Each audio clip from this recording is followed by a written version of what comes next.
Good morning and welcome to today's meeting of the Commonwealth Club World Affairs. I'm Dr. Karen Philbrick and I'm the Executive Director of San Jose State University's Mineta Transportation Institute. I lead two competitively selected multi-university consortia focused on improving the mobility of people and goods. MTI's mission is to increase mobility for all by improving the safety, efficiency, accessibility, and convenience of our nation's transportation systems.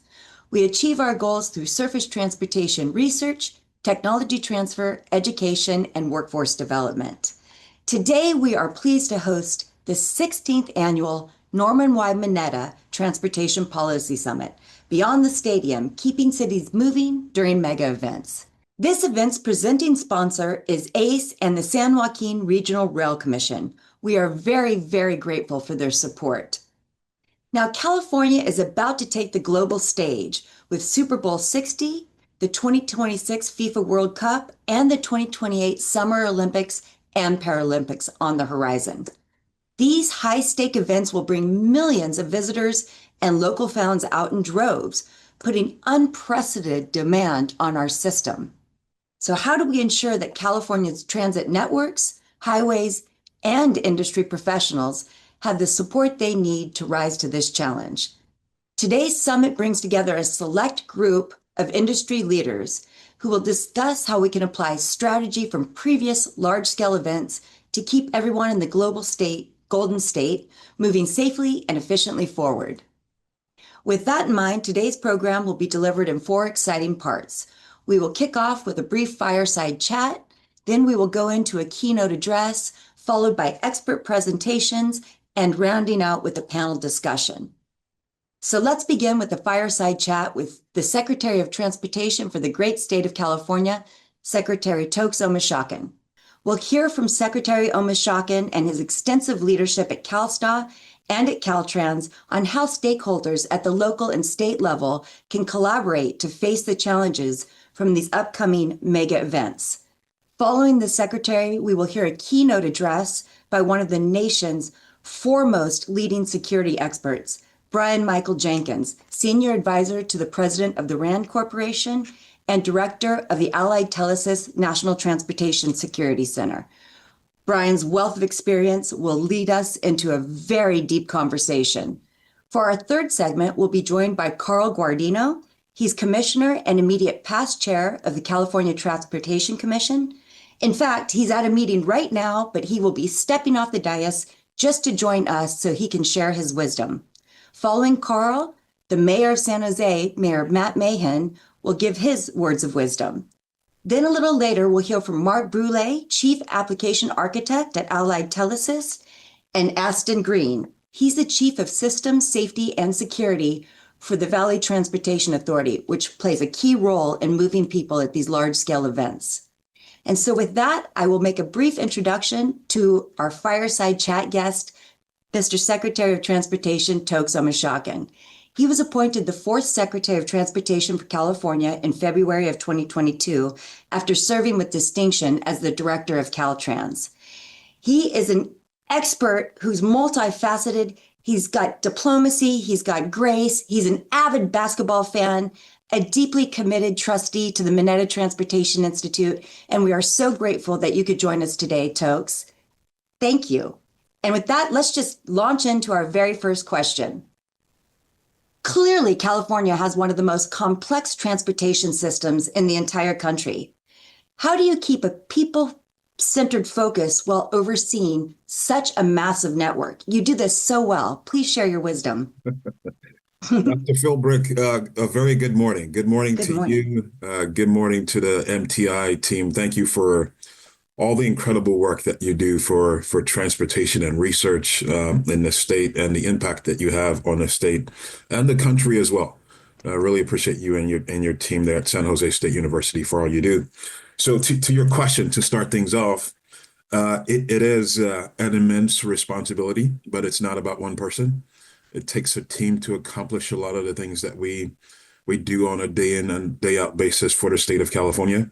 It's a massive transportation system. We have nearly 400,000 miles of roadway in the state, 400,000, 2,500 miles of interstate, more than 250 airports, more than 300 transit agencies that we engage on a regular basis. So it's a big responsibility, but the people focus that we have, I think we've been able to achieve the things we've been able to achieve in the Gavin Newsom administration because we keep the main things the main things. And for us, it's been the core four. And I think many of you have probably heard us, members of our team, talk about it, but it's equity, climate action, economic prosperity, and safety. We believe if we can tackle those four things and address them on a daily basis, regardless of what department you work in transportation for the state, that we will have that people-centric impact, not just infrastructure-focused impact, but true impact on people's lives. You know, I'm thinking of a comment you made in June of 2024, Mr. Secretary. When we were talking about the Olympics coming to California, you very vocally said, this is not a Stephanie Wiggins issue. This is not an LA issue. This is a statewide experience, and we need to band together. And I know you oversee 8 state departments and commissions and 42,000 employees and a $30 billion budget, and you do it with grace. And you started your comment by saying, this is not just one person, this is a team effort. And as you are working with your team and talking about safety and talking about the culture and putting on these large scale events, what is your best practice for connecting with others and achieving a shared vision for the future? Well, look, again, to your point, we have to win in these games, all the things that you mentioned that are coming up behind the stadium. For us to be successful, we're going to have to engage with partners across the board, the federal government, us at the state also engaging with local government. I've had multiple conversations, to your point, with CEO Wiggins, with Mayor Bass. I actually was with Mayor Bass roughly a month ago, and we did a ride around in her vehicle with her team to see what certain things are on the transportation system that she wanted to see improvements on in the coming months and years. And so that really collaborative approach is what it's going to take for us to be successful, not just with me, but all the way through. And to your point about this not being about one person or one organization, this Olympics is going to be America's games. It's going to be California's games, not just Los Angeles games. So we're going to be on the world stage as a country, as a state, and for sure as a city. I mean, we saw that in Paris, where it wasn't just about Paris, but people were coming to the EU, and they were coming to France. So it's about the region, the country, and we have to approach it the same way. We're going to need the federal administration to support these games, unlike ever before, and the state also doing its part to support the city of LA in these games. So collaboration is going to be the key word for us to be successful in 2026.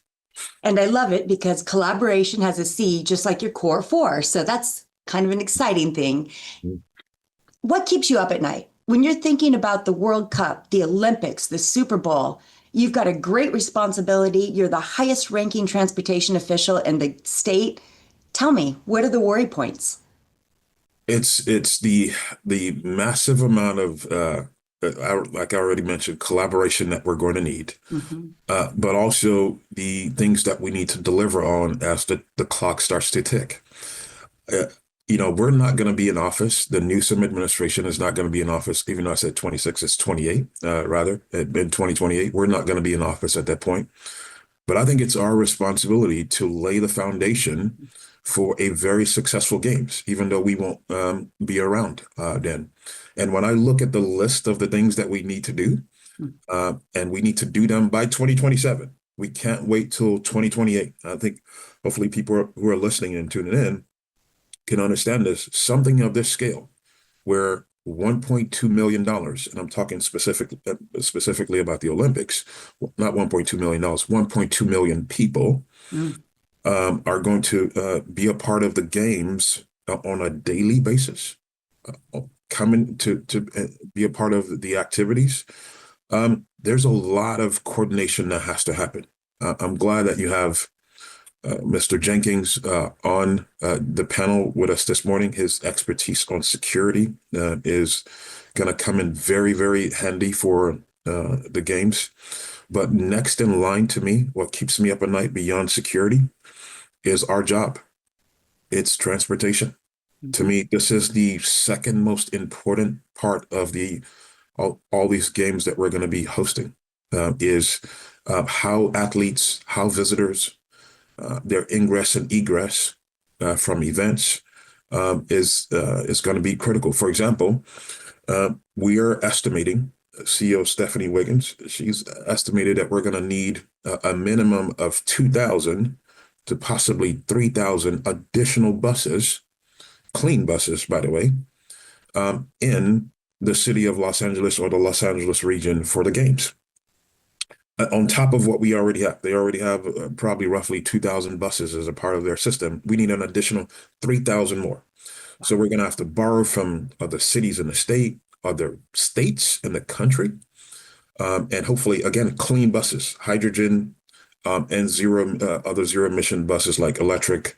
So when you think about things that keep me up, it's that, not just the security issues, but how the transportation can be as seamless as possible for these major events that are coming up.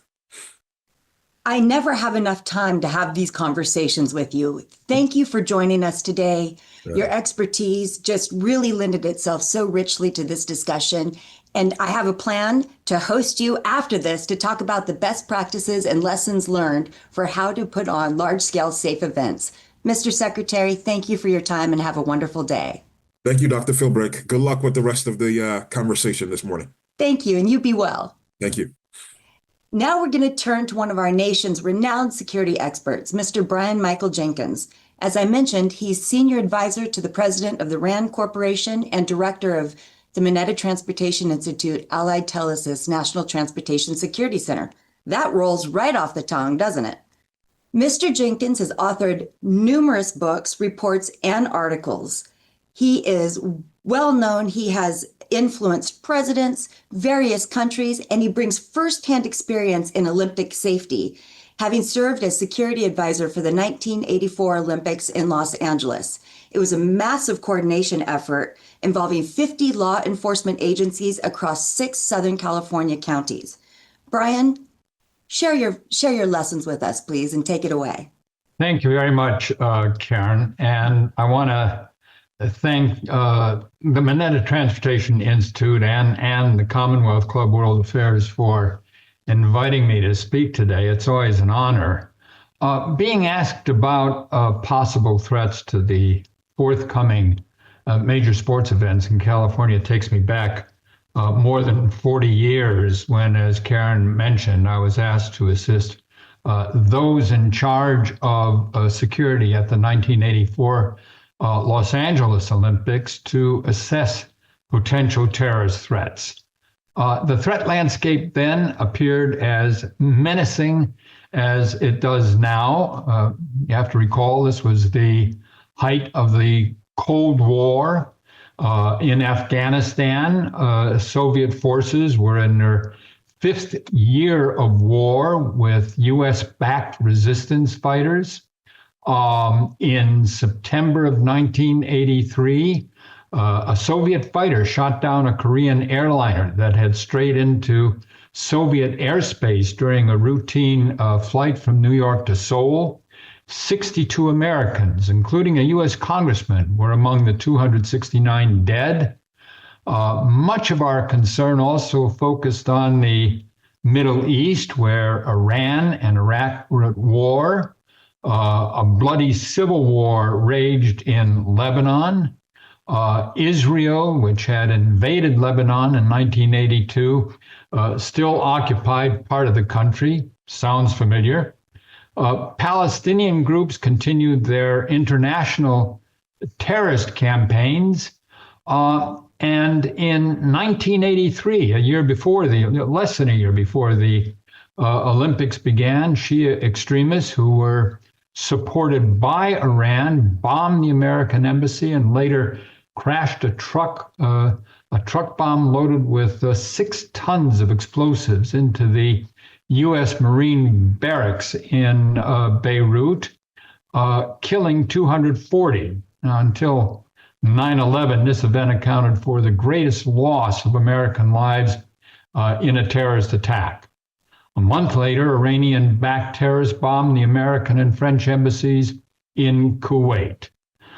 In October 1983, again, less than a year before the Olympics were scheduled to begin, North Korean operatives detonated a bomb in Rangoon aimed at killing the president of South Korea and his entire cabinet during a state visit to Burma.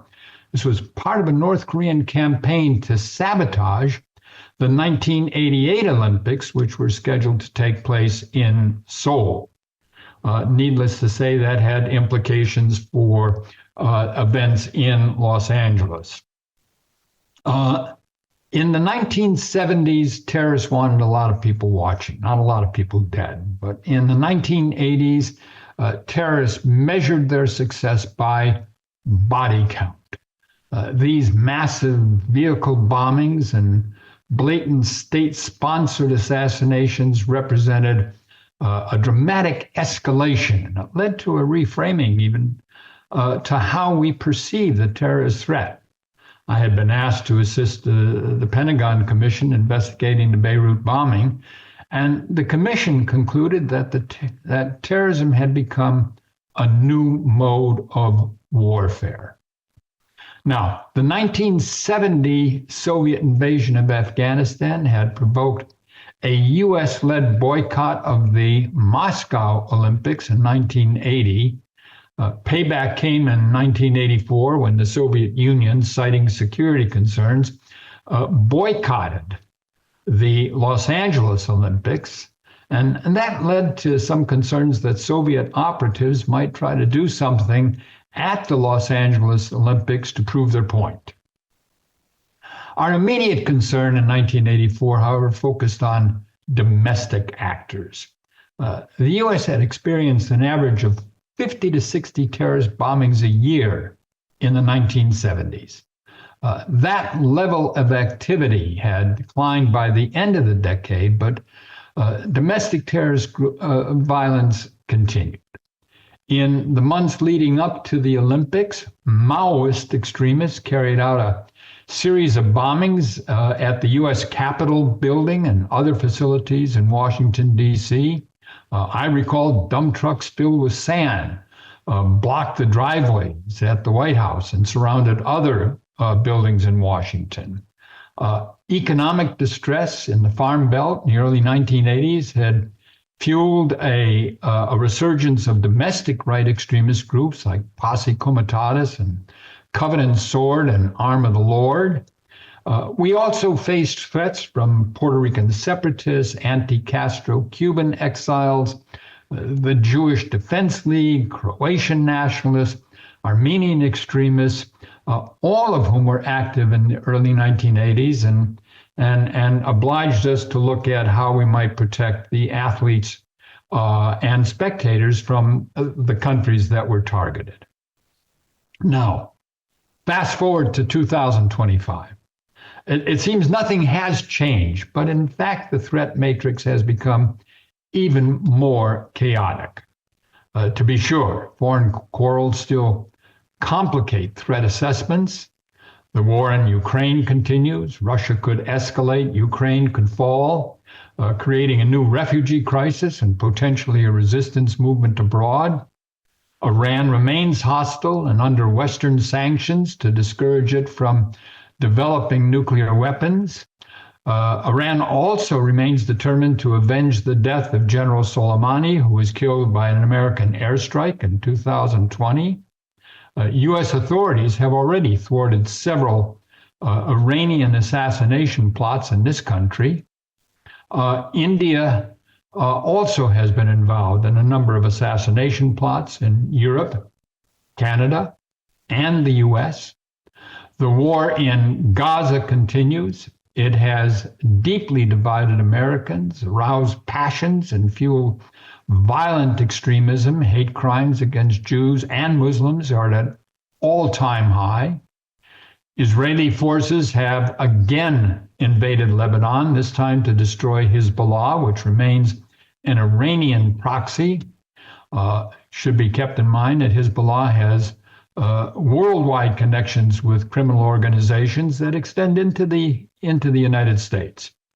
Houthi rebels in Yemen are also Iranian proxies, have launched missiles and drones against merchant ships in the Red Sea.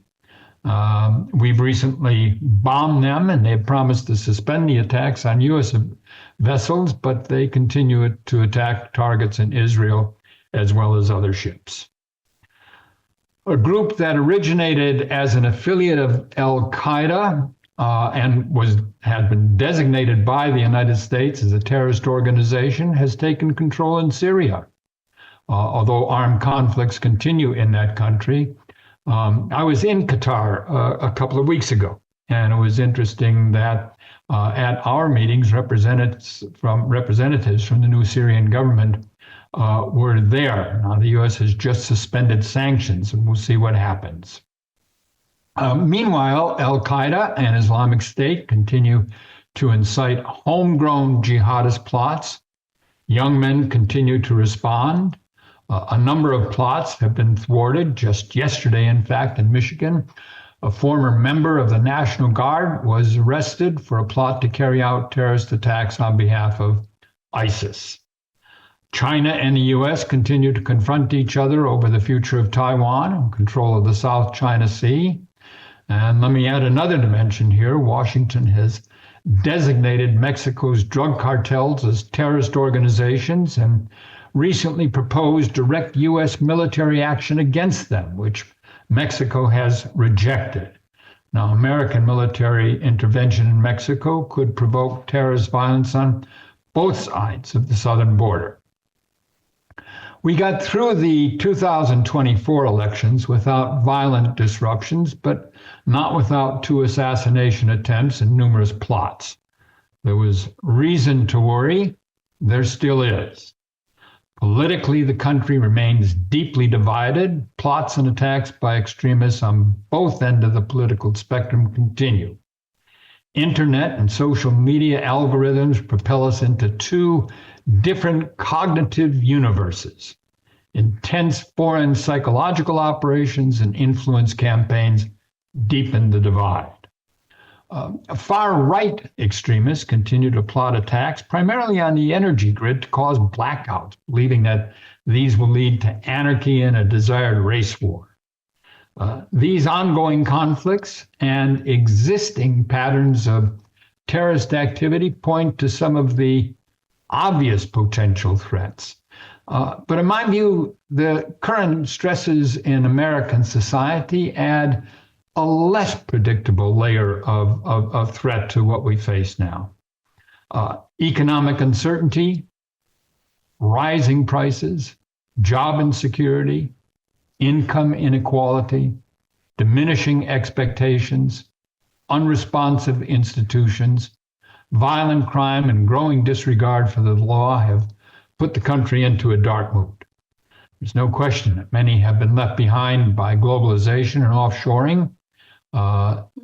AI will cause further disruptions.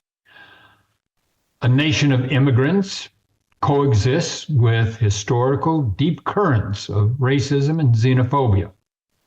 Historically, these widen when immigration is high and during times of economic distress. Immigration is currently portrayed as an invasion. We are engaged in a mass deportation. Visitors to next year's World Cup matches are welcome, but with a warning to leave before their visas expire.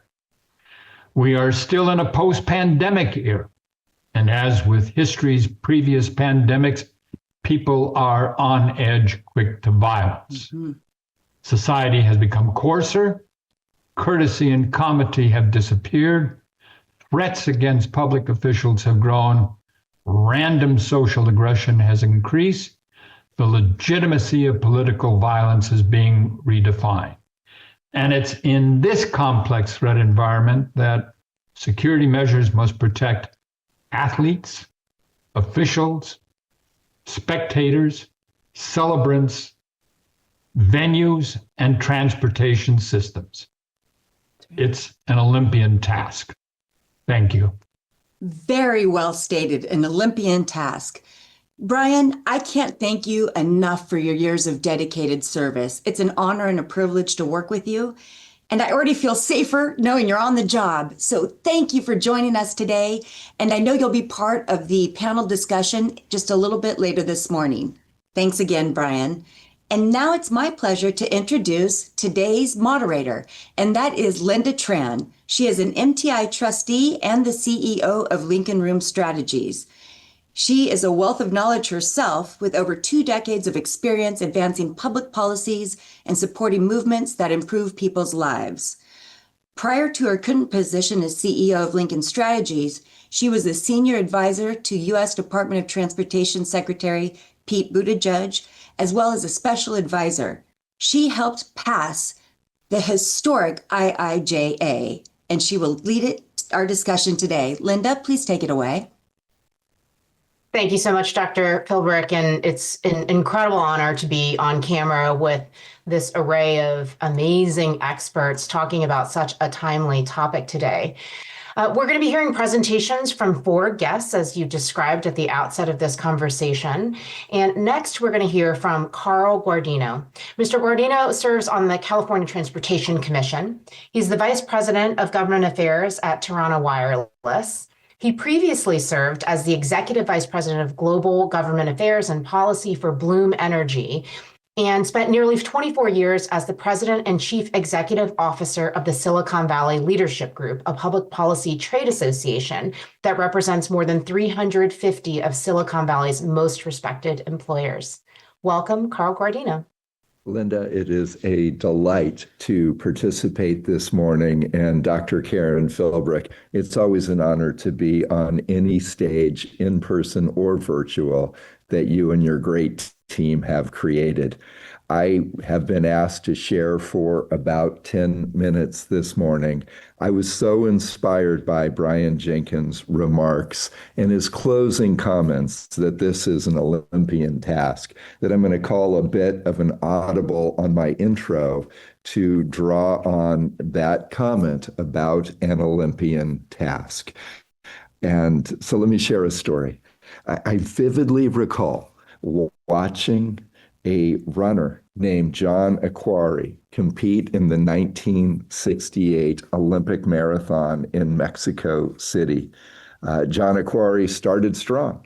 He was racing with the front of the marathon pack for the first 11 miles. Then adversity struck, and he was bumped. He went down hard on the pavement. He severely injured his knee, his arm, and his shoulder. And when marathoner John Akhwari fell down there at mile 11, he didn't stay down. He endured the final 15 miles in last place, entering the Olympic Stadium in Mexico City, well over an hour behind the pack. And when asked why he kept running into that darkened stadium that was now near empty, he simply replied, "My country didn't send me 5,000 miles to start the race. My country sent me 5,000 miles to finish the race." And those of us in transportation policy know that it is not always how we start, but how we finish in what can feel like a marathon, not a sprint, in delivering transportation improvements that are truly for the long term. So as we look at our topic today, where I'd like to focus my final 7 minutes is on 3 key points that reflect on the marathon experience that we all recognize as transportation professionals. 1, what we do has to be built to last. 2, that we have to build to teach. And 3, we have to build to trust. So as we look at these opportunities, whether planning for a marathon 8, 12 years out, or some of the exciting events coming in 2026 here in our region, let me start with Built to Last. And that's the opportunity that these mega events provide us to build coalitions for generational improvements. And whether those are improvements like the electrification of Caltrain that many of us worked on for 25 years at all levels of government, public and private sector, or bringing BART to Silicon Valley. Again, generational built to last improvements that will long live past our efforts that have been 3-decade labors of love when we have these amazingly important big events. When the horizon is far enough out, we can build those improvements that truly are built for generations to come and are built to last. The second, though, is what we build to teach. And here I want to emphasize what we can do with active transportation improvements, often delivered more quickly, and that teach upcoming generations that mobility doesn't only mean a single occupant car, but that it is healthier for our lives and livelihoods and lifestyles when we're looking for ways to move that actually move our bodies as well. So we should be looking in these opportunities, such as we have here in the Bay Area in 2026, to emphasize active transportation options, that we emphasize wayfinders for getting people less familiar with using public transit like buses and rail, and that we use the opportunity for a seamless way between the 27 systems in the 9-county Bay Area for moving us around. And then finally, the third point is build to trust. And that is how we make sure as we work together that we're building coalitions that are not one and done opportunities, but that we can, by building to trust, work with for future improvements in our region. And that I want to just emphasize a couple of lessons that I've tried to learn in my own career and to incorporate in the 19 ballot measures, countywide, sub-regional, regional, and statewide that I've had the honor and obligation to lead or co-lead 18 of the 19 successfully, although learning the most from the one of those 19 that I actually lost at the ballot. But those build to trust lessons include how we build coalitions. 1, engage people early. Trust them enough to bring them in at the beginning of the process, not at the middle or end of your process. I do that by literally drawing the visual reminder of a wheel with spokes on that wheel. And then on every spoke of that wheel, reminding myself who should be engaged.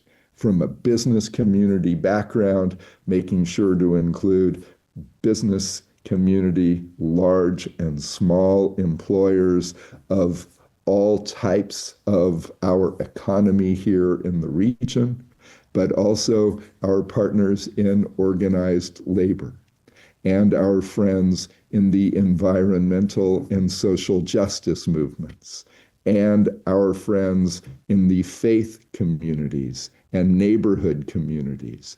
But going around that wheel like spokes on a wheel to ensure that we have included everyone at the table from the first meeting. Why?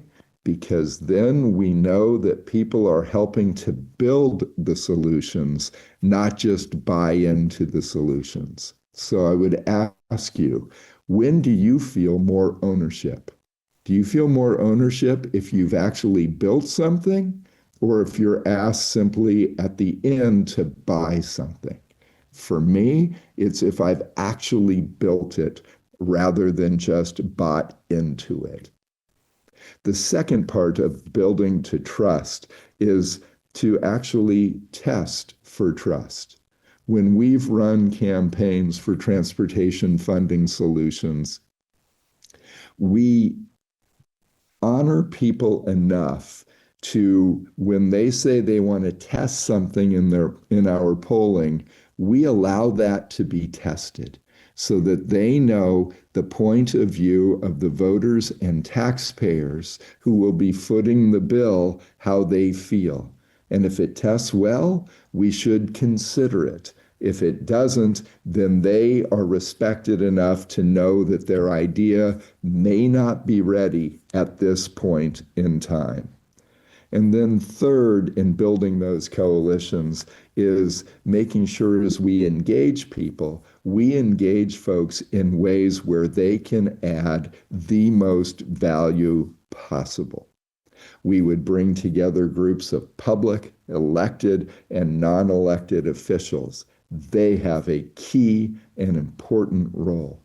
We would bring together transportation professionals to ensure that the expenditure plan of improvements are the best for their communities and our region as the professionals that they are, not impacted by politics, solely focused on what would be good policy. And we would also bring together folks who had expertise in communications and marketing to help with crafting of message so that the right improvements could be communicated in the right way, but finding a role for everyone. And that's why, again, as we look to this opportunity that we have as a region in 2026, as we look to the opportunity coming to our state through the Olympic Games, that we never forget, it's not just how we start, but like John Akhwari, the marathoner in Mexico City in 1968, it is how we finish and finish strong by delivering improvements that we build to last, that we build to teach, and that we build to trust. Thanks for allowing me to join you today. Thank you so much, Carl. We know you've had a really busy day running around doing the good works of the people. I just love this long-term view that you just presented, and you are definitely speaking my love language when you talk about coalition building and engaging stakeholders and bringing people around the table. We really appreciate that perspective. Thank you. Thanks for all your service to the nation. Thank you. Next, I want to introduce the mayor of the city of San Jose, Matt Mahan. I love mayors. Anybody who knows me and worked with me at the U.S. Department of Transportation knows that I truly believe that mayors get it done. Mayor Mahan has served in that role since 2023. He was previously District 10 council member representing the Valley, Blossom Valley, and Vista Park neighborhoods. The mayor also served as co-founder and CEO of Brigade Media, a tech company focused on civic engagement. Yet another great expert. Welcome, Mr. Mayor. We're looking forward to hearing your comments. Thanks, Linda. Appreciate it. Hi, everyone. Thrilled to be here. Just saw my friend Carl Guardino, always a incredible leader in this space. I want to thank Dr. Philbrick for the invitation, and heard that we were joined by Secretary Omoshaka, which is always an honor. I'm going to share some slides, if that's okay. Thank you all again for the invitation to be here, and I thought I'd just give you a high-level view as an elected leader and policymaker thinking about next year, 2026. We will play host to the largest sporting events in the world with Super Bowl, 2 March Madness games, and 6 World Cup matches right here in the South Bay, in and around the San Jose metro area. And it's a big responsibility. It's a great opportunity, but we, of course, have to start very early in planning and thinking about how we keep people safe, help them to move around, and ensure that they have a wonderful time while they're here. So I'm going to focus on primarily the mobility piece of that, as you'd expect. But for context setting, in addition to the 7+ million people in the Bay Area who will undoubtedly want to participate in the festivities, we expect over 500,000 visitors over the course of those 6 months, from Super Bowl in February, the March Madness games in March, obviously, and then 6 World Cup matches in June and July. The games and matches are all played between Levi's Stadium in Santa Clara, here right next door, and SAP Center. We expect a total economic impact on the order of about $1.5 billion. That's hotel rooms, restaurants, bars, retail, and all the rest. These are really just an unparalleled opportunity to build our brand in the South Bay and San Jose specifically, and show off all that we have to offer, our great weather, our diversity, our innovation. And we want to make sure that we do that.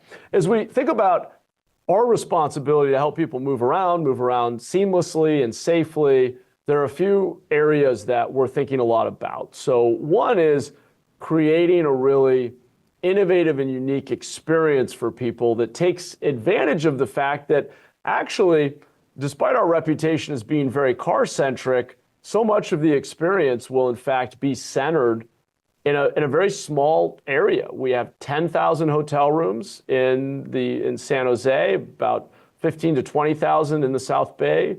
The airport is 5 minutes from downtown. The train station is adjacent to downtown San Jose.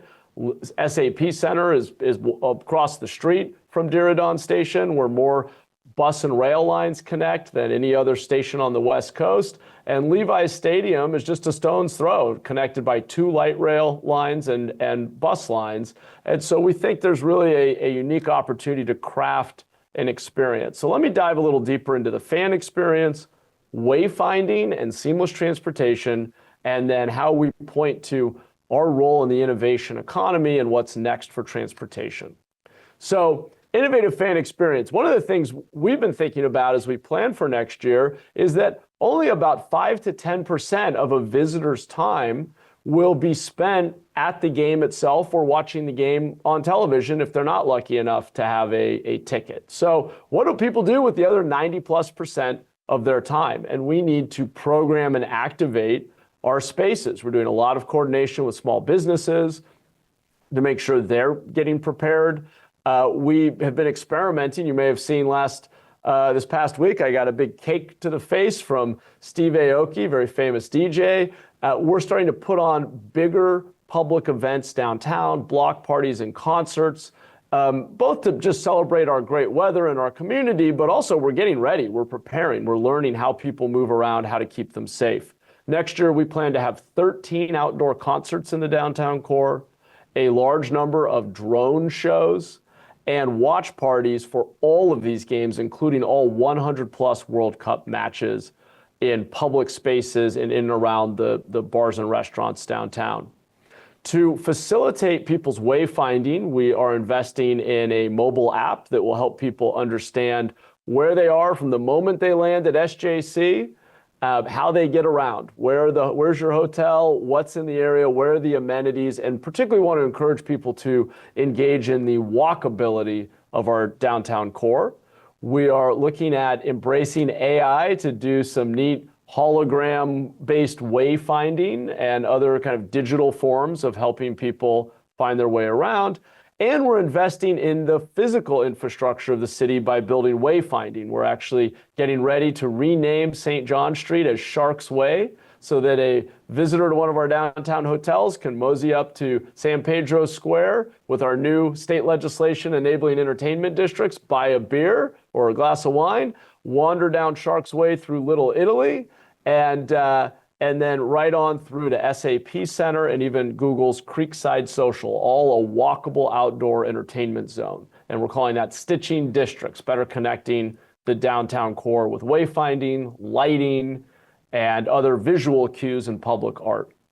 When it comes to transportation, through MTC and locally VTA, both transportation-related boards that I get to sit on, we're thinking about fare integration. How do we make sure that a visitor can buy an all-inclusive pass that seamlessly allows them to access any of the many transit agencies we have in our region? We're using AI to start testing bus route optimization. In fact, our new AI pilot in San Jose, partnering with VTA, has allowed us to reduce the likelihood of a bus hitting a red light by 50% and sped up overall bus routes by 20% on the routes that we have tested thus far. And we're looking at partnering closely with rideshare companies. One of the things I learned visiting New Orleans for Super Bowl this year was that there was a real bottleneck at the airport. People were waiting literally 2 hours to catch an Uber or Lyft or bus from the airport to downtown New Orleans. And we're looking at maybe we need to have multiple pickup and drop-off points. Maybe there are other ways to achieve greater throughput. Finally, I just wanted to highlight, we're really proud of the historic investments we've made in forward-looking transportation modalities in our region. The most notable of which recently has been Caltrain electrification. Hopefully you've all had a chance to hop on one of our beautiful new electric trains. This investment is unlocking new energy, new ridership. These trains are faster, they're clean, they're quiet, they have Wi-Fi. It's a wonderful experience. And year over year, we're seeing a huge jump in ridership as people come back to transit. And this investment is drawing people back to looking at getting out of their cars and finding alternative ways of getting around. So Caltrain will definitely be on display. And we believe there's much more to show off. Waymo, we hope, knock on wood, will be in operation. They've been testing and are waiting for a letter from the CPUC to operate in the South Bay. We are home to the world headquarters for Archer Aviation, and not far from us, on the other side of the Santa Cruz Mountains, is Joby. We think there's an opportunity to at least start to demonstrate and pilot some of these new tools, if not have them at full commercial use around Super Bowl and World Cup. So we're excited to show off our innovation economy and what's next in the world of transportation. So that's the deck. Hopefully, Linda, I kind of hit the key points you guys were looking for, but let me know if I missed anything. You did, and I feel like every time I'm engaged in these conversations, I learn something new. I didn't know about hologram AI wayfinding, so thanks for opening my eyes to that, and certainly very excited to see what's going to happen in San Jose and the broader Bay Area. Thank you so much for your time, Mr. Mayor. Thank you. Take care, everybody. Thank you. Our next presentation comes from Mark Bruhl, Chief Application Architect at Allied Telesis. He's responsible for the design and definition of AI and machine learning-based software products, focusing on safety, security, and interoperability. He has over 40 years of experience in developing software products and specializes in web-based applications, map-based GIS software systems, and mobile and handheld solutions. Welcome, Mark. Thank you, Linda, and thank you to Dr. Philbrick and the Institute for including me in this panel. This is quite an array of impressive people, and I'm honored to be a part of this. I thought what I would do is share some history that we have that we gained with Super Bowl 50. So I am going to likewise share some visuals. Hopefully that's coming through. So Allied Telesis, just who we are, we're a network device manufacturer. We're physically located across Montague Avenue from the VTA. And we were involved with the response, or both the execution and the protection around Super Bowl 50 in some interesting ways. So, excuse me. So this is going to be much more hands-on, low level than what we've been talking about before. Hopefully this is a good contrast. The federal government has a special events assessment rating that arenas and providers can voluntarily request to be included in. Everything we're talking about will be a SEER 1 event. So these are significant events with national importance and gathering international visibility to it. So a little bit about, for those of you who aren't fully tuned into what happened 10 years ago, it's hard to believe it was 10 years ago that the first Super Bowl was held there at Levi Stadium. The red dot represents the general area where Levi Stadium is, along with several other attractions in the area. So what you'll see here is Levi Stadium there just off center. One of the reasons that this event was such a high-profile event was, first of all, it was Levi's Stadium. That's a great American brand, right? Everybody knows Levi's and associates it with the United States. It was Super Bowl 50. Super Bowl is probably the second most watched event internationally after World Cup. On an annual basis, it gathers lots of eyeballs, both in the country and around the globe. And being our 50th one, it was kind of a big deal. And physically adjacent to Levi Stadium is California's Great America. So there's a large water park, all of which leads us to the making of this event really to be something to be careful about. So every Super Bowl is a big deal. This one, everybody was a little more heightened, I think, because of the confluence of all this. And in fact, the run up to Super Bowl doesn't include just the stadium area, but there were events in San Francisco. There were events all over the Bay Area.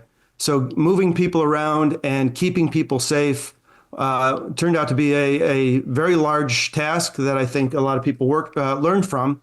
And in particular, I think what the VTA did as far as collaboration and data sharing really showed the power of getting multiple agencies to work together. And I'm going to talk a little bit about that.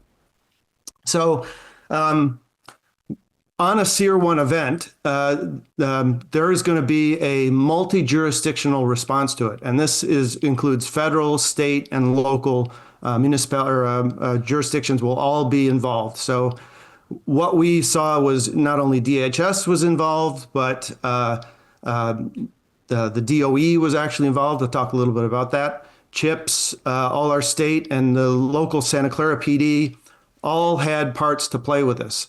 And anytime you bring multiple jurisdictions together to cooperate like that, there are lots of things to attend to.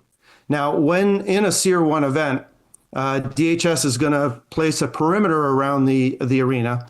And the rules that they have is anything that enters the perimeter must be fully inspected and checked for contraband and other things that might indicate bad actors. And you can see to the west of the stadium, the magnetometers, that's clearly part of the entrance to it. But the very interesting thing is that the VTA's line runs right down the center of Tasman Drive here. So the trains actually enter this perimeter, which caused some pretty interesting logistical things to happen. So the stadium is bracketed by two stops, the Lick Mill stop to the east and to the Great America Station to the west.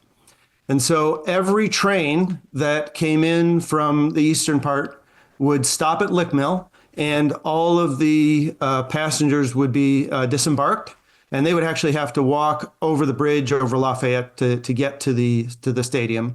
But then the empty car would move in and be fully inspected, top to bottom, underneath with mirrors, entirely checked out, and moved empty over to Tasman or to Great America, where people who are leaving the stadium could then embark and head to the west. And so similarly, from trains coming from Mountain View and to the west would have to go through the same process. The VTA ran all 98 of their vehicles that day. and there were enormous numbers of people that were involved with getting in and out of the stadium, as you can imagine.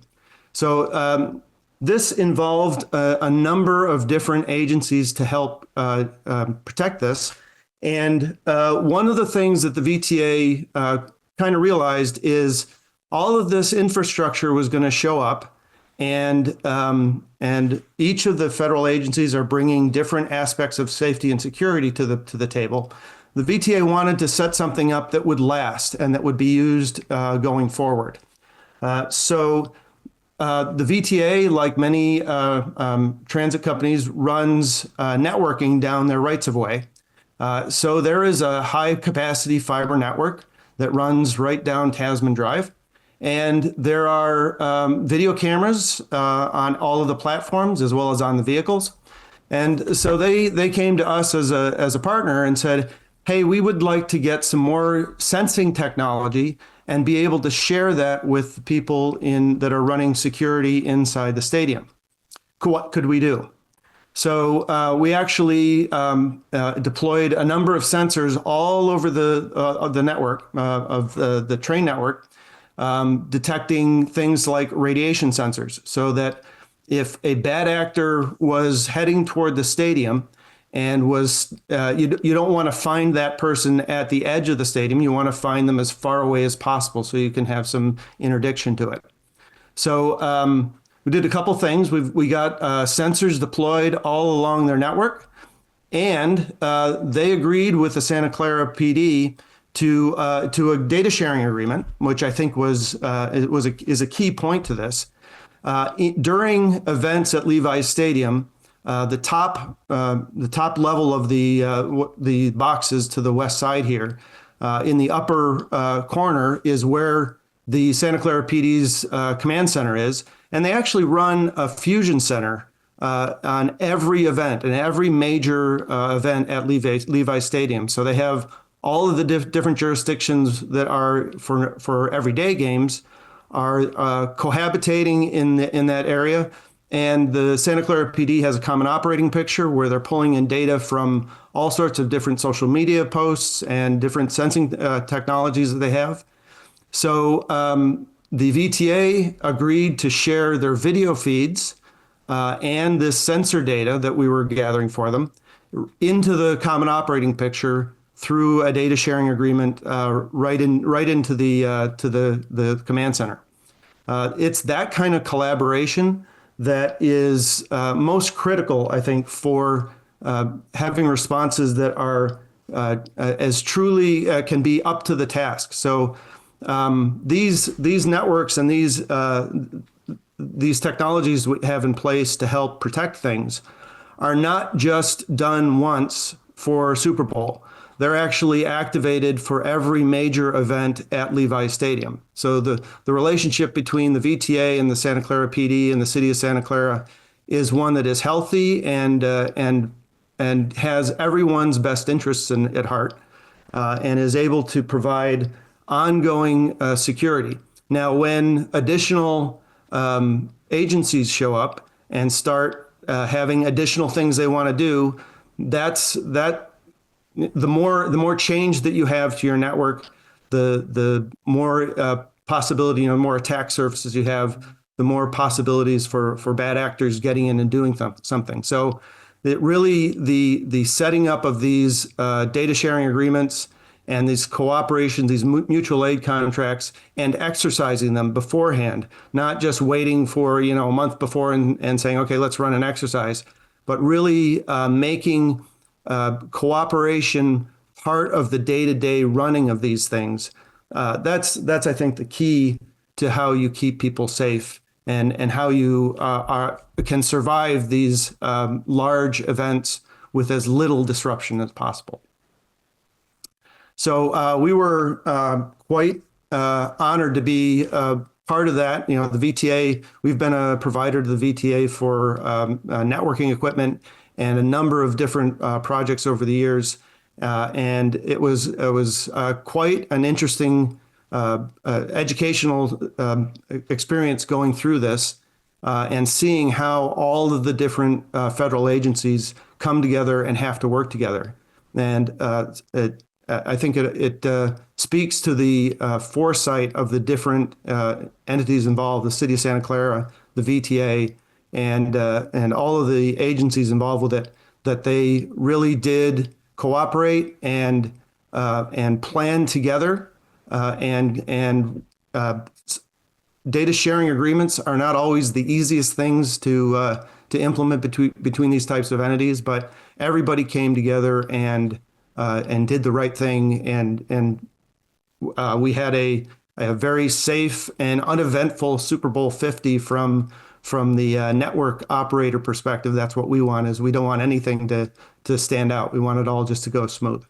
So, we're looking forward to the next couple of years. We're still involved, as I said, on an ongoing basis with all of these systems, and looking forward to showcasing the state of California.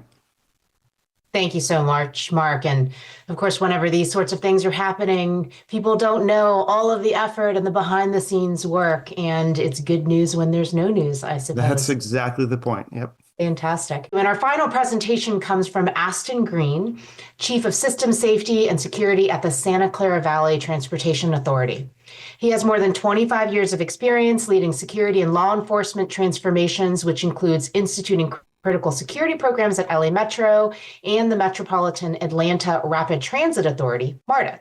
He also directed MARTA security and law enforcement operations during the Super Bowl in 2019, leading thousands of personnel responsible for crime prevention and response to achieve a nearly crime-free Super Bowl. Welcome, Aston Green. Welcome. Thank you so much. What a great opportunity to be among some of the other guests we had this morning. So I want to thank you, Linda. Thank you, Dr. Philbrick. And just the comments from Brian and Carl and our Secretary of Transportation. And of course, my mayor, who from the city of San Jose also sits on the VTA board. And then, of course, what you've heard from Mark, I think, is a perfect segue to some of the points and some of the key things that I'm going to share with you in this brief 10 minutes. I'm going to give you a really good overview of some of the thinking and strategy and the systems type approach that I've used for almost 2 decades now in public transportation safety, security, and emergency management programs, that I think is really the key answer for how the prevailing question: how do you prepare for these type of major events to ensure the safety and the security of the patrons and employees, right? I think it's a valid question for any host city. And, what I've learned over the past decade or so is that that planning and preparedness process is really something that's ongoing. That it does not end, and that you're constantly building your resiliency and your capabilities. So with that, let me just go through a very brief presentation here. Just want to take an opportunity for you to see exactly what we're dealing with, right? Let this sink in for a moment. Unlike any other host city, VTA, Silicon Valley, Santa Clara County, City of San Jose, City of Santa Clara, the only host city or region that will have in 2026 all of the above, right? We have the Super Bowl Sunday, February 28th. We then have March Madness a few weeks later. And then a few weeks later, we engage in the extraordinary impacts of FIFA World Cup. So you can imagine, where do you start? How do you begin to prepare for these large-scale events? And I will share with you 4 cardinal sort of concepts or guiding principles that I have used as we have marched down this road. One is an old Department of Homeland Security acronym. As many of you, if you've been around, this might be familiar to you. It was called POET, Planning, Organizing, Equipment, Training, and Exercises. This, to me, is one of the cardinal approaches to how agencies begin to kind of march down this road thoroughly, effectively preparing for major events. And then beyond that, right, you got incidents you have to think about. You heard of the risk picture that Brian shared with us. And so as a public transportation agency, often, you're on either you're an authority, you're a public body corporate, you're a special district. You have to take the ownership of marshaling your own resources and connection to resources to be able to prepare for those major events. So POET for me was one of the key strategies for being able to start the process. And what did that look like for us? Well, at VTA in August of 2023, we started with a special events committee that was not only collaborative and inclusive of our regional partners, but was very strategic in its approach. We had already started with the process of our exercise series. We had a tabletop exercise, but this particular special events committee meeting was really important to start to galvanize the energy internally with our staff. So what you see is that we began to discuss things like, okay, what's going to be the impact on transportation systems, right? Without even knowing the details, we started to think about situations and assumptions. We began modeling, okay, what could potentially happen at Great America Station? What could potentially happen in a 5-mile radius around our systems? What could potentially happen away from the stadium for events, particularly fan fest events? We started to entertain all of these potential risks as a way of building our planning model.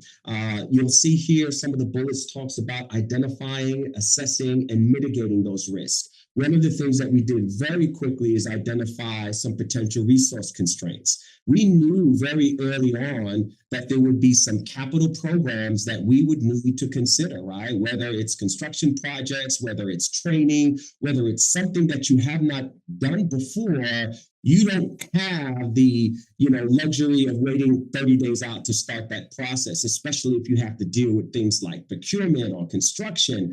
So this planning committee was key for us to be able to start that thinking. One of the outputs from the planning committee was engaging in a risk assessment. I mentioned the modeling that we did, but that's not all we did.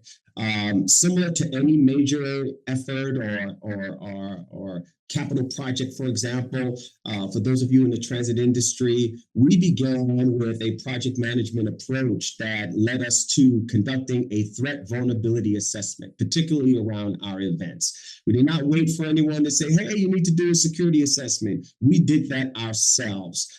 We consulted. We had a needs assessment conducted. We had a threat vulnerability assessment conducted that looked not only at risks from, let's say, potential bad actors in our system, but even natural disasters that could occur during some of these major events. So it was a holistic, all hazards sort of TVA, and that was very effective in us trying to pinpoint where we would put our resources, where we would begin to focus our energies as we were preparing for our events on the horizon. One of the areas that I think is really important, and you heard it mentioned in passing, this concept of an exercise, right? Well, what do we mean when we say exercises? Well, we've had 2 tabletop exercises, and on June 4th, we'll have a functional exercise, and before the year's end, we'll have a full-scale exercise. Carl mentioned some of the benefits of those events because it brings people together.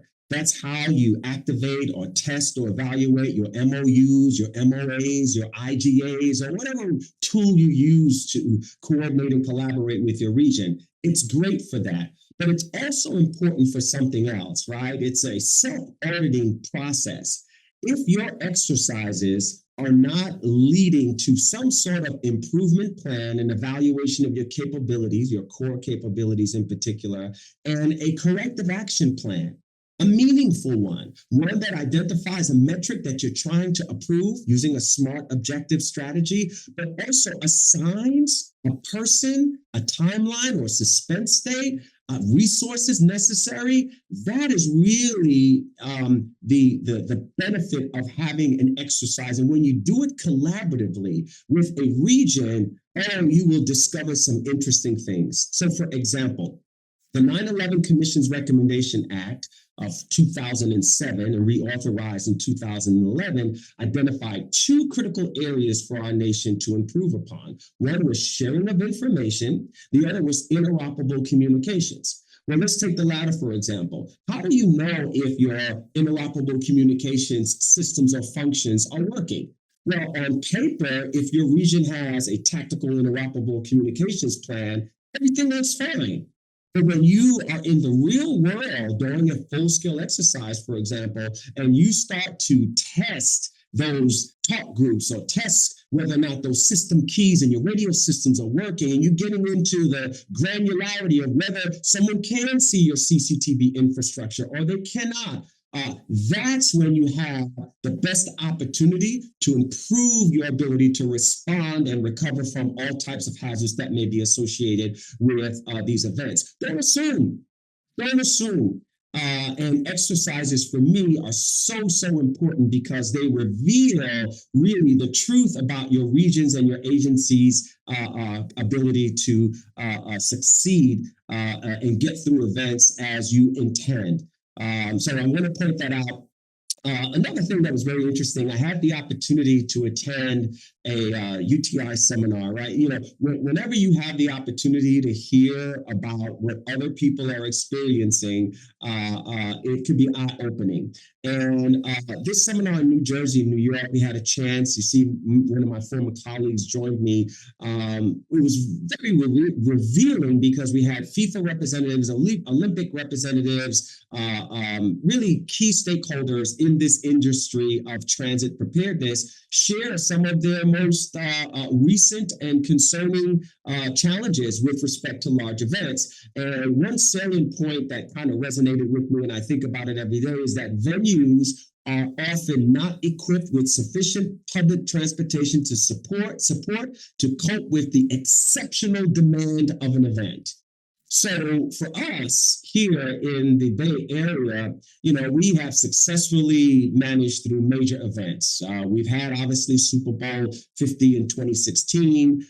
We've had major events, you know, Taylor Swift concerts, Beyonce concerts here at Levi's. I mean, we've done great things. However, what we have taken the position of is that what FIFA World Cup and the confluence of all of these events in such close proximity time-wise to each other might have an unpredictable impact on our resources and test our mettle in a way that we're not prepared for. So we're mindful of that, learning from other agencies to kind of have a contingency of spirit, really, and resiliency to prepare for the unexpected. So as much as you plan, as much as you train, part of our threat assessment is that there are going to be things potentially, or confluence of things, or things cascading in a way that you are not familiar with. And so how do we handle that? Here is one last slide that I want to share with you, and I'll make this available. It is the crystallization of all of what you have heard from my fellow panelists today. And that is, for us, having a formal, structured, professional, mature emergency security operations center, fusion operations center that's transit focused, right? That gives you that situational awareness to deal with the predictable and the unpredictable. So I'm sorry I had more to share, but I know time is of essence. I'm anxious to take some questions, but I'm so excited about this topic and happy to be able to share some of my thoughts with you this morning. Aston, that's clearly a master class in how you plan for the unexpected and prepare. So again, we don't have these terrible headlines. We could certainly listen to you all day, but we are now going to move into the final portion of the programming for today. I'm going to ask some of your fellow panelists to come on stage. All the folks who have done these our virtual stage here, but these folks who've done these great presentations here. I'm going to call a little bit of an audible. We had thought we would sort of open with this very open-ended question. Aston, I don't know if you can pull the deck down there so we can I'm sorry. see folks. Great. Stop. Fantastic. So I'm going to actually start with you, as I'm going to leave you with the microphone. And I'm going to change topics here just a little bit. In particular, people may be aware who are tuning in right now that in recent years, there's been a great deal of stress on frontline transit workers all over the country. And what we would love to hear you talk about here is, what is VTA doing to support those frontline workers as they facilitate the movement of these massive crowds? Have already been under stress. These events are big and stressful, as you described. What is VTA doing? Yeah, an excellent question. As you can imagine, for those of you who know our history, we are exceptionally concerned with the safety of our employees. Obviously, the safety of our operators in particular is one of our highest priorities. And one of the things that we have done, and I alluded to this earlier, is when I talk about the collaboration that we have, it begins internally. So our special events committee is inclusive largely of our staff and those representing our staff. Our training and our exercises are focused primarily on our staff. Our EOC training. Just this week, for example, and this is just a peculiarity, and people may say, well, why are you doing that, right? We've had drills at all of our yards this week alone, just teaching and honing staff skills on dealing with a medical event for one of their fellow employees. Now, you might think, well, you have all of these risks and you have all of these threats, but we recognize that our strength begins first with our employees. So communicating and sharing the development of our plans with staff, being able to have a pathway where they can engage and share information, that is really, really, I think, one of the most effective ways to engage employees. One of the challenges that I think, this my third transit agency working in this capacity, and I can remember speaking with frontline employees. It's true at MARTA, it's true at LA Metro, and one common comment would be, well, we don't know what you guys are doing. We don't know about these protocols and these steps that you guys are taking. I asked them, what is this? What's your EOC stuff? What are you doing? What's this? So I have learned from that, and part of my strategy is to envelop the employees in the decision-making process. And we have several committees that 50% of the committee's representation are frontline employees, whether it's our PTAS committee, whether it's our joint safety committee, whether it's our workforce violence prevention plan committee, right? We make sure that they stay engaged and they're part of the development of solutions. That's how you really make employees feel part of the process, and then they also feel safer. Right, buy-in and communication, key things. And if I can say this, just to point out one last piece, a lot of the security technologies that we have talked about in the public transportation space have been public facing. I think it's time that we make sure in our open architecture that some of the security technologies are there to benefit employees as well, right? So that you could help to secure internally for the internal threat and concerns as well as you do externally. Thank you so much, Aston. Okay. And you shared that really great graphic there at the end of your presentation. And Mark, we spoke a little bit earlier about the underlying infrastructure and all of the technology that's required that people just don't see. It would be, I think, very interesting to hear from you what you see as the biggest risks to these transportation networks during major events from a network security perspective. Okay.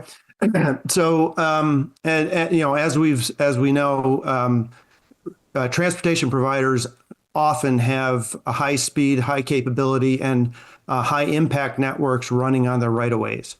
And these are located where large volumes of people are going to be traveling. So they represent some real capabilities as well as some real risks. So the capabilities are being able to use those networks to gather and share situational awareness for what's going on in real time. To Aston's point earlier, a lot of these, you have to be ready to react to what's going on and understand, having good situational awareness when things go sideways and something happens that you didn't expect. The unknown and the known unknowns. You have to have information to act on those. Those large crowds can put a strain on the network. So if there are Wi-Fi access points, or From you're a providing bandwidth some kind of perspective. some network. You have to be ready to handle the surge in usage.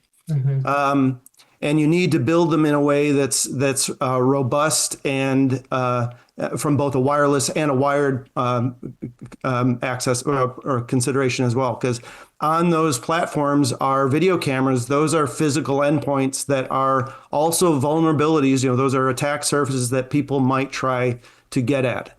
So you have to really plan as best you can, because you can't really simulate the load that is going to happen. When you put as many people onto a platform as you can, and then you add 10 more, it puts your network under stresses that you can't always predict. So having the traditional endpoint and network protection technologies is kind of table stakes. But then you have to be ready to make the final adjustments when things get hot and heavy. That makes a lot of sense. And Brian, hopefully we've got your microphone working here. We can turn also back to this question about how the threat landscape has shifted recently. Well, forgive me there. I have to take remedial mic unmuting here. We hear you loud and clear now. But look, in terms of transportation systems and large events like this, there are a number of issues. First of all, the extraordinary demand on the transportation system simply to move millions of people, and in fact, hundreds of thousands or even millions of people on top of the millions of people that these systems are moving ordinarily. Second, the fact is that transportation systems can themselves become targets. They can become targets of people attempting to use them to create mass casualty events, or simply to use them as choke points for protest, to disrupt transportation and so on at these events. However, at the same time, the transportation systems do offer us some opportunities, and this is where we really have to get creative. They offer opportunities, as Mark was mentioning, for some advanced surveillance activities, and even potentially for some advanced screening activities. That is where people are screened in advance and delivered in a sense, a safe container, if you will, directly to the venue to take off some of the pressure of big choke points in terms of screening people at the venue itself. So now the fortunate thing is, in dealing with these, if I can mix sports metaphors here for us, this isn't our first rodeo, and we have a deep bench. That is, we have gone through these events before, locally, in the state, nationally, and internationally, and all of that is a resource to be drawn upon.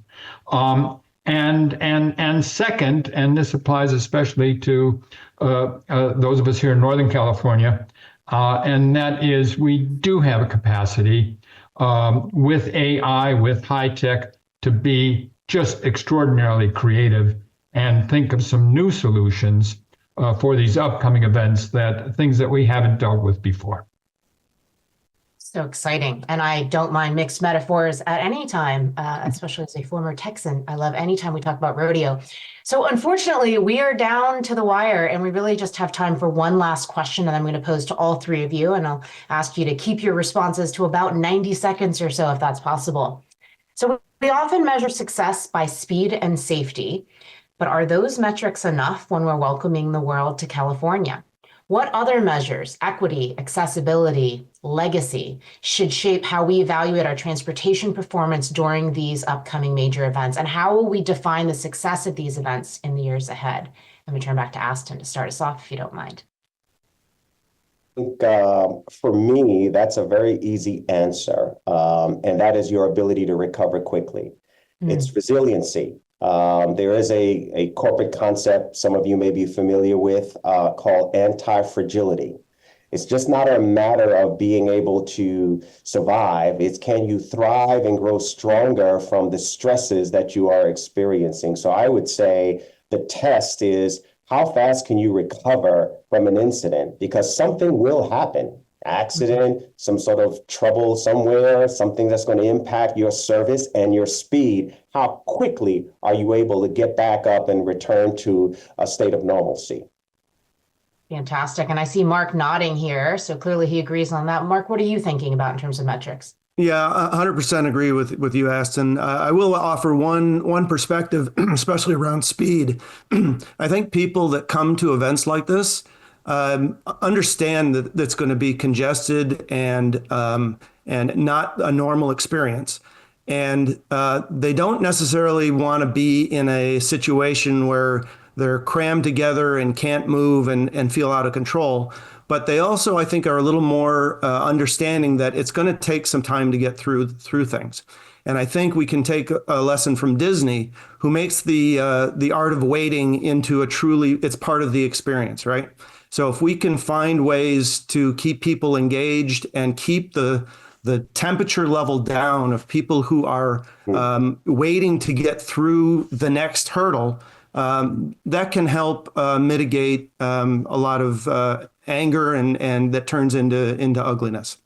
So I hope the planners are listening and planning to have people in costumes and line warmers and entertainment as people are. Never discount Mickey Mouse. Discount Mickey Mouse. I love it. Brian, will you close us out, please? What are you thinking about in terms of metrics for success?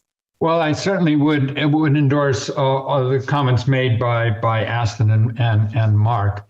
But let me move into the area of kind of moodscape on this. I mean, not only are people of California going to benefit materially from these upcoming events, but our spirits will be uplifted by their successful conduct. I mean, sporting events demonstrate the remarkable feats humans can achieve as individuals and as teams, but they also demonstrate what we can achieve as communities.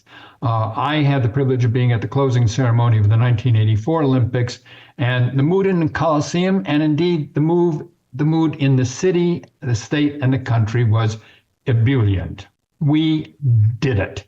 And keeping that spirit in mind as we go into these and realizing what we will take away from it with that success, I think, is an important factor.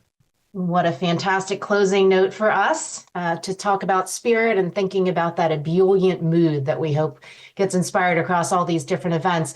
I want to thank you three gentlemen in particular for this last portion of the conversation here, and also to thank everybody who participated in today's event. Mark Bruhl, Aston Green, Carl Guardino, Brian Jenkins, Mayor Matt Mahan, Secretary Tok Samashakin, myself for being part of this, and also to thank everyone who tuned in today and remind you to visit commonwealthclub.org if you would like to become a member and to learn more about the club's upcoming events. Today's program was sponsored by, as Karen told you, the Mineta Transportation Institute at San Jose State University. If you'd like to revisit any part of today's conversation, please head on over to the Commonwealth Club's YouTube channel to find it. And now I'm pleased to say this meeting is adjourned. Thank you, everyone.